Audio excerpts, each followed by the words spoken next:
Islam sat tik tak dauman abada rotib wakraban la la la la la la la la la la la la la la la la. Tik tak dauman abada rotib wakraban la la la la la la la la la la la la la la la. Má ṣe dínà ọ̀rẹ́ nìkan ẹni tó ní àwọn abọ́yẹ́gẹ̀ nìkan má kọjá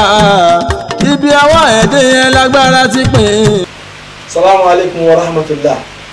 Kí wa káàbọ̀ padà sórí ètò wa kí òun bẹ kùsẹ̀ ládàá. Ètò náà bá ti ń bàbọ̀ wẹ́rẹ́wẹ́rẹ́ bàbá ní kẹ́kà ní méjì mẹ́ta kálukú náà ti mọ etí àwẹ̀ dà lábàlá ọ̀dọ́ tiẹ̀ lọ́hùn. Ẹ jẹ́ ká jókòó dáadáa káwọn kan fìdílé àbí kí á fìdílé kan láti bá dùn ètò wa tòní gẹ́gẹ́ bí ìṣe wa. Mo sọ fún Andrew ní wípé àdúrà láwọn ṣe ò lórí àṣà tó wà ń ta yìí àwọn kan máa lẹ́nu nígbà kan wọn aláwọn ọlọ́kùn oṣù ọkọ̀ àjẹ́ àti ọkọ̀ oṣù ọkọ̀ àjẹ́ kan ò sí lẹ́yìn coronavirus ní kálukú gbé díẹ̀ báyìí ọlọ́run ọba náà ní ọba alágbára tó lè kásẹ̀ ńlẹ̀ àbẹ̀lọ́run Allahumma inni a'udhu bika minal virus wal junun wal jisam wa min sayyi'il asqam bàtí sẹ́nà nìyẹn kọ́lọ́ mọ́sálà nínú àìsàn corona ọ̀hún. àgbàdo ètò ní o ẹgbẹ́ bá ti máa gbádùn ẹ̀ à ń kí wa káàbọ̀ sórí ètò náà a sọ fún agbègbè àwọn tá a ti ń ṣàánú tà náwó sáwọn èèyàn àtàwọn tá a náwó sí wa lórí ètò yìí àgbàlagbà fún wa wípé iwájú báyìí ìrọ̀pọ̀ ibi tí wọ́n mọ̀ rí sí o ìlàlẹ̀ àmàlí inṣàlá àmàrí nǹkan rí àmàrí ṣe inṣàlá lásìkò yìí ti mọ ìgbà yìí láàmú àwọn owó ní ọlọ́run jù wípé allazina yunfiquna fi sarra'i wa dharra'i wal kaazimina al-ghayza wal 'afina 'anin nas wallahu yuhibbul muhsinin ìbàdàn àmọ̀ wọn náà nìyẹn. mo ń bá wọn èdè ẹjẹ àlòkè lọ́hùn ń wà bá dé àwọn àkàndá abala wà sí ẹ lẹ́bẹ̀rún ẹ̀ kú òǹdẹ. Umma ya Rabbi wa sayyidi saadatin afadhan nada faidan wa amala sadatan fasasa bisakal khalqa linan wa shiddatan فيا حبذا منه لمن شاء مدة إمام لرسل الله بدعا وعودة به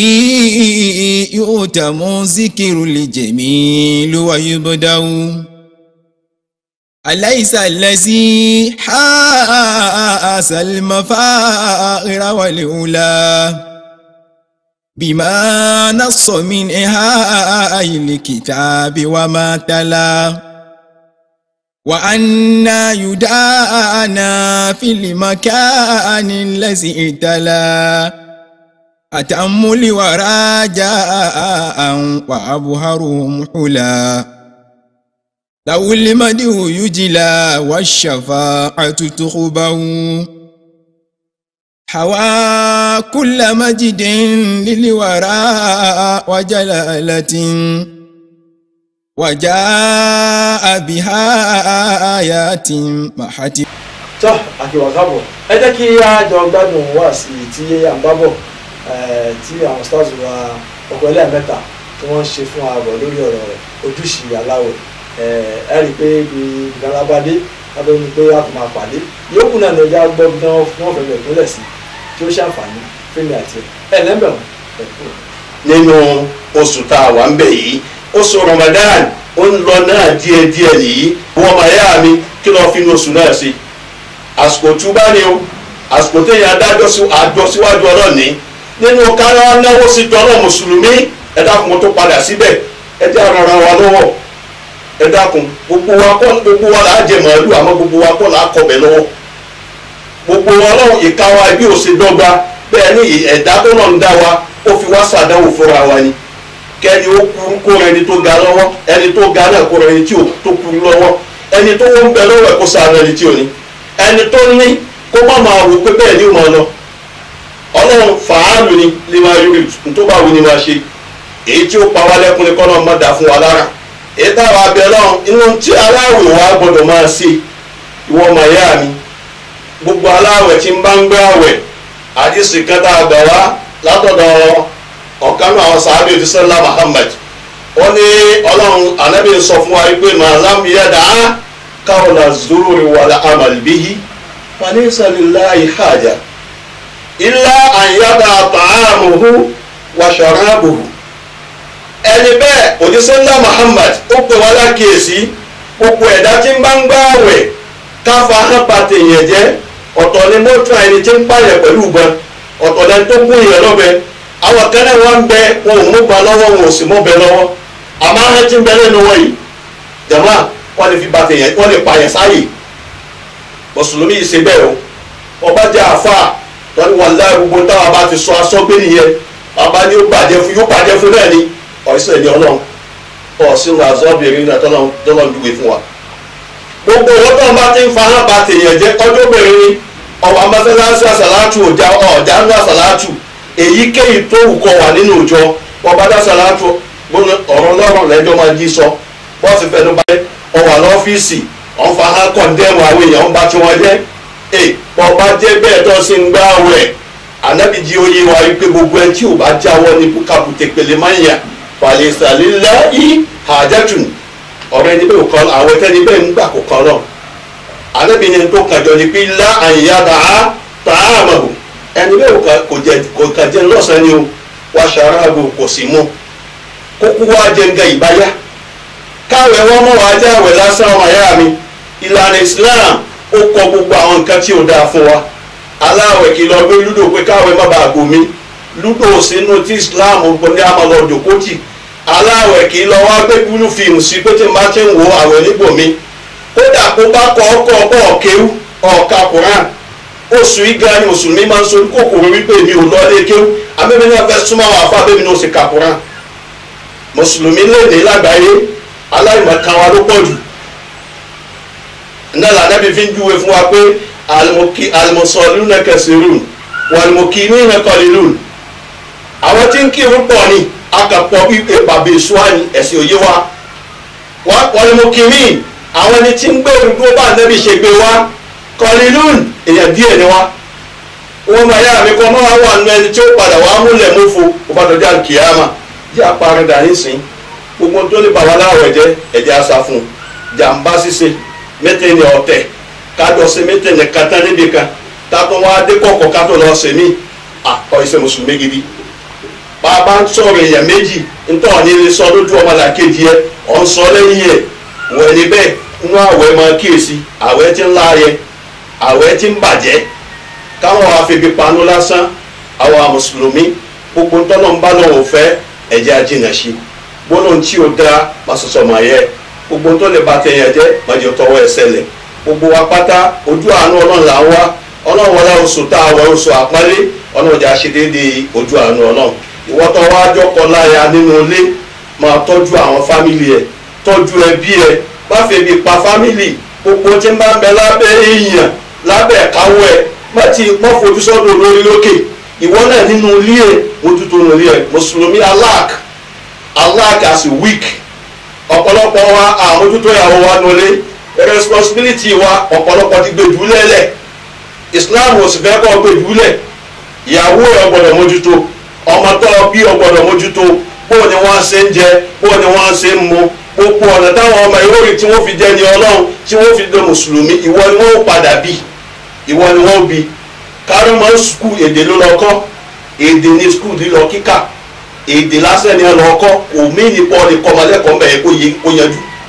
Islam ní kọ́ fi kọ́ ọmọ tó ọba fẹ́ jèrè tó ọba fẹ́ ní kọ́ lẹ́yìn kọ́dọ̀ ọ̀la ó dáa kó ní náà ó dáa kó o fi dùnnú sùn kó o sì pàdé Ọlọ́run láyọ̀ àbí kọ́ Islam káwọn ọmọ ẹ̀yìn bá fọ ọmọ alẹ́ tí o fi Islam kọ́ anábì pé wọn alákèésí mi kan ó ní ẹ fi nǹkan mẹ́ta ẹgbin ìfẹ́ sáwọn ọmọ yín lẹ́mí àkọ́kọ́ ẹgbin ìfẹ́ Al-Qur'an ìwé òfin tọ́lọ̀ mú wa tá a lẹ́bi Muhammad mú wa látọ̀dọ̀ Ọlọ́run ẹ fi kọ́ ọmọ yín láti kéékèèké bẹ́ẹ̀ ṣe ń kọ́ ọmọ kindergarten tẹ́ ẹ náwó síbi èdè ìwé ẹ náwó síbi kéwú ẹ náwó fáwọn ẹ̀yìn Ọlọ́run ẹ náwó fáwọn àfáà tí ń fi màmá kọ́mọlé bá wúlò ẹ bá kàwé lónìí tó kà ti parí tó ka gbogbo tí a máa kà tí o bá sí tọ́ Ọlọ́run bẹ́ẹ̀ kò lè wúlò wàláhì kò lè wúlò ẹlẹ́ẹ̀kejì ń bẹ ìyàwó tó ọ nínú ilé máa tọ́jú ẹ̀ ẹ má ti o jẹ́ pé inú àwẹ̀ làwọn ń gbọ́ kúkú àwọn làwọn wo ní jà mùsùlùmí náà mọ̀lẹ́ ń jà àwọn ni àwọn kò fowó ọbẹ̀ lẹ̀ ni kò fowó oúnjẹ lẹ̀ ni gbogbo ẹni tí ń bá ń tọ́jú ìyàwó inú ilé ẹ̀ bọ́lọ̀ ń bá ṣe fún ẹni capacity ma ọlọ́run ní kó o máa ṣe fún wọn jẹ́ wọn máa dá àmà látara ìyàwó àtọmọ àmọ́ nǹkó lọ ọ̀nà lábìṣe owó ń ta ìyàwó ẹ̀ ń jìyà inú ilé bọ́ọ̀sì àdúrà kò ní gbà bọ́ọ̀ bẹ́ẹ̀ náà ọlọ́run ní dáhùn gbogbo tí ń di ọlọ́wọ́ tí ò di ọlẹ́ lọ síwájú àwọn ìrìn àjò wọn wọ̀nyí inú àwẹ̀ làwọn wà yìí ẹja ronúpìwàdà ká padà àtàìwò mẹ́zàmbí kàmáàlà zambalahu gbogbo ẹni bá ti tú bá gbogbo àìdá tó ń ṣe bọ̀ tẹ́lẹ̀ ọwọ́ ni mo ti gbọ́ wá sí lẹ́ni mo rẹ́dí láti sọ̀rẹ́ńdà kí n da gbogbo ẹlẹ́lẹ̀ kí wọ́n padà sọ́dọ̀ ọlọ́run ẹdí gbogbo wa náà ká padà sọ́dọ̀ ọlọ́run ẹdí asẹ́rí síwájú ọlọ́run kálíbà àbáyọ̀nù ọlọ́run pàdé ìwọ máa yá mi nínú Islam àwẹ̀ ibi ṣe ń lọ yìí ẹ dákun torí tọ́lọ́run wọn nínú àwẹ̀ anabiwa Muhammad sallallahu alayhi wa sallam wọn ni khairu sadaqatu fi Ramadan anabi nínú sàárà tá a lè ṣe tó ní ládájú tó ní kì í mi níwájú ọlọ́run kò ní tá a bá ṣe ní oṣù Ramadan bàbá wa wò wọn nínú tààlẹ́ Muhammad anabi jẹ́ ti máa tọrẹ anabi máa tọrẹ fáwọn yìí àmọ́ tó bá di ní oṣù Ramadan ọrẹ títa tá anabi máa ta ó pọ̀ jù bàbá wa rí bẹ́ẹ̀ wọ́n máa yá wa nínú Islam ẹ dákun torí tọ̀ náà ètò tí ẹ̀ ń wò lọ́wọ́lọ́wọ́ yìí kò sówó etí ò ní jẹ́ ariwo mọ́ níbi tá à ń ti ń wò ó lórí tẹlifíṣàn ni àbí lórí WhatsApp ni ẹ mà kówó náà ní jẹ gbogbo ìta ń sọ owó ní bá wá ẹ̀yin tọ́lọ̀ ń bù tọ́lọ̀ tẹ̀sí nífẹ̀ẹ́ ètò yìí ẹ dákun ẹ mú nínú tọ́lọ̀ ń fún ikẹ́ fi sàánú wa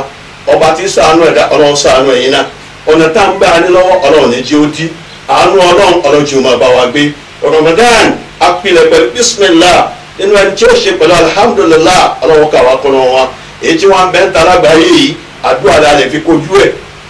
àdúrà ni o kòrónà ohun tá a fojú rí tí ń dààmú onílé ń dààmú àlejò gbogbo ọ̀jọ̀gbọ́n ayé ti dọ̀lẹ́ àṣekúsẹ́ni tá a lè padà sọ́dọ̀ ẹ̀ àpọ̀lọ́n tó ní wá òun ló mọ̀ bó ṣe wá òun náà ló mọ̀ bí ó ṣe lọ àbòsù ibẹ̀ ká tó parí oṣù Ramadan lágbàáyé lápapọ̀ báwa ká kòrónà kó lẹ̀ báwa ká kó lẹ̀ Olúwa ojú àánú rẹ̀ ọlọ́jì ọmọ bá wa gbé gbogbo wa pátápátá ká tẹ́wọ́ síwájú Ọlọ́run gbogbo ìgbà tá a bá ń ṣàdúrà ká sì máa fi sàárà tẹ̀lé ní ti máa jẹ́ ká gbé yẹn tètè gbà nìyẹn Ọlọ́run tí jẹ́ kéèyàn ṣe lè kóńgẹ́ ẹ̀yọ́nú ọ̀nàjà sí kóńgẹ́ ẹ̀yọ́nú ẹ̀ àwọn ilé ètò yìí Ọlọ́run ní jẹ́ ó bàjẹ́ fún yín èyí ò ní jẹ́ ṣe wọn fún wa gbogbo àwọn afáàtà ń pè náà Ọlọ́run kó síjú àánú wa èyí tá à ń wí fún yín pàṣẹ ìbànújẹ́ ọkùn fún wa Allahumma anta amartana bi du'aika wa wa'adtana bi ijabatika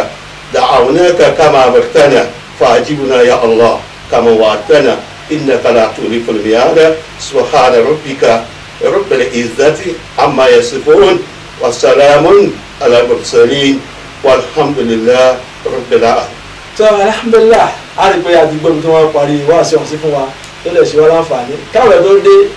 adá àwọn wákàtí ọlọ́run bá wà lé kòró ọgbó sátí àbá wà lé kòró jìnnà májá àbá kòró wọnú àwẹ̀ wa àti abẹ́lé náà rẹ̀ báyìí ṣùgbọ́n bàbá àdúrà wa gbà náà yóò sì gbà àmọ́ wákàtí àwọn adá nìsín náà ní kí bá wà lé kòró bá wà pa kòró lọ́dọ̀ rẹ̀ Olúwa má jẹ́ kí kòrónà wọlé tọ̀ wá bá wa dá a dúró inṣàlá wọn sì bá wa dá a dúró káàkiri àgbáyé títí ń jà ẹ̀ràn yìí náà àmì gbúgbẹ́ mọ̀ lágbára lọ. ẹlẹ́gbẹ̀ẹ́ wa lórí àwọn Facebook wa Banadam TV ẹ tẹ̀lé wa ń bẹ̀ ẹ mọ̀ láwọn ìtẹ̀wé wọn bẹ̀ bákan náà subscribe sórí YouTube wa Banadam TV náà ni láti mọ̀ láwọn ìtẹ̀wé wọn. adigunlọ́wọ́ wa adúpẹ̀pẹ̀ òkun á tún pàdé lọ́la inṣàlá orúkọ tèmi Alhaji Dr. Adam Ayobami títí ọ̀la ńkọ́ máa sẹlẹ̀ wọlé lẹ́kọ̀ọ́.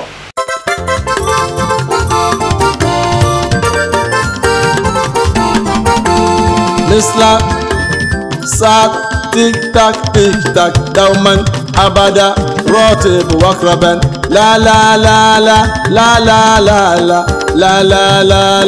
la la la la la.